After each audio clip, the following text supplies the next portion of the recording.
तो यूपी में 9 सीटों पर होने वाले उपचुनाव में बीजेपी ने 7 सीटों पर अपने उम्मीदवारों का ऐलान कर दिया है। अखिलेश की करहल सीट पर यादव बनाम यादव का मुकाबला होगा। समाजवादी पार्टी के तेज प्रताप यादव के खिलाफ बीजेपी ने अनुजेश यादव को मैदान में उतारा है। सीसामऊ और मीरापुर से उम्मीदवारों का ऐलान नहीं किया गया है। इन 2 सीटों पर सहयोगी दल दावा कर रहे हैं।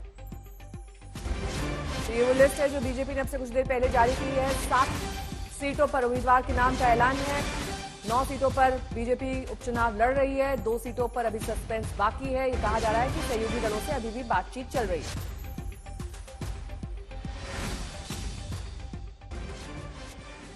तो बीजेपी ने तो 7 सीटों पर उम्मीदवारों का ऐलान कर दिया, लेकिन कांग्रेस समाजवादी पार्टी में सीट बंटवारे पर तनाव दिख गया। कांग्रेस 5 सीटों का दावा कर रही थी, लेकिन अखिलेश 2 सीट से ज्यादा देने को तैयार नहीं हुए।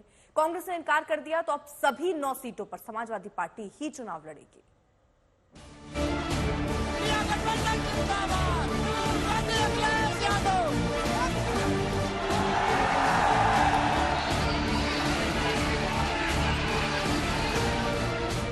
चार जून को लोकसभा चुनाव के नतीजों का ऐलान होता है। यूपी से चौंकाने वाले नतीजे आते हैं। बीजेपी को 29 सीटों का नुकसान हो जाता है। कांग्रेस समाजवादी पार्टी को 37 सीटों का फायदा हो जाता है। ऐसा लगता है जैसे यूपी में कांग्रेस और समाजवादी पार्टी का गठबंधन आगे भी बीजेपी के लिए बड़ी चुनौती साबित हो सकता है। तभी विपक्षी गठबंधन की दोस्ती की गांठ ढीली होती दिखती है। 4 महीने से पहले ही यूपी में विधानसभा की 9 सीटों पर उपचुनाव की परीक्षा आती है और नौबत यहां तक पहुंचती है कि समाजवादी पार्टी सभी 9 सीटों पर चुनाव लड़ने का फैसला कर लेती है। कांग्रेस लगातार दबाव बनाने के बावजूद मैदान से हटने पर मजबूर हो जाती है।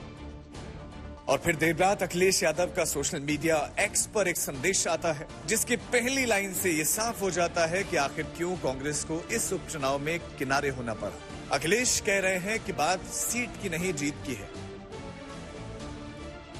जीत की जरूरत के चलते ही समाजवादी पार्टी ने कांग्रेस की मांग ठुकरा दी।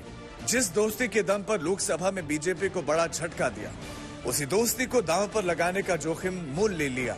हालांकि 9 की 9 सीटों पर चुनाव लड़ने के फैसले से गठबंधन टूट जाएगा, इसकी कोई आशंका नहीं, लेकिन तनाव, तनातनी, मनमुटाव के हिचकोले तो आ ही गए हैं। खबर है कि कांग्रेस ने फूलपुर, मंझवा, गाजियाबाद सदर, मीरापुर और खैर समेत 5 सीटों की मांग रखी थी। समाजवादी पार्टी गाजियाबाद और खैर से आगे नहीं बढ़ी और बात बिगड़ती चली गई। यहां तक कि राहुल गांधी का अखिलेश से बात करना भी कारगर नहीं रहा।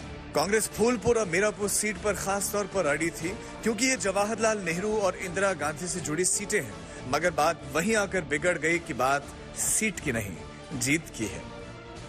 कांग्रेस पार्टी उन 2 सीटों पर नहीं लड़ना चाहती जिसे वो इन सभी 9 सीटों में सबसे कमजोर मानती है, और जिन 2 सीटों को वो चाहती थी, मीरापुर और फूलपुर, वो समाजवादी पार्टी नहीं देना चाहती। ऐसे में ये साफ हो गया कि अब एक फेस सेविंग एक्स पोस्ट के जरिए दोनों ने अपने गठबंधन को तो बनाकर रखा है, लेकिन उनकी दीवार, उनकी दरार चौड़ी होती जा रही है। कुमार अभिषेक, लखनऊ, आज तक।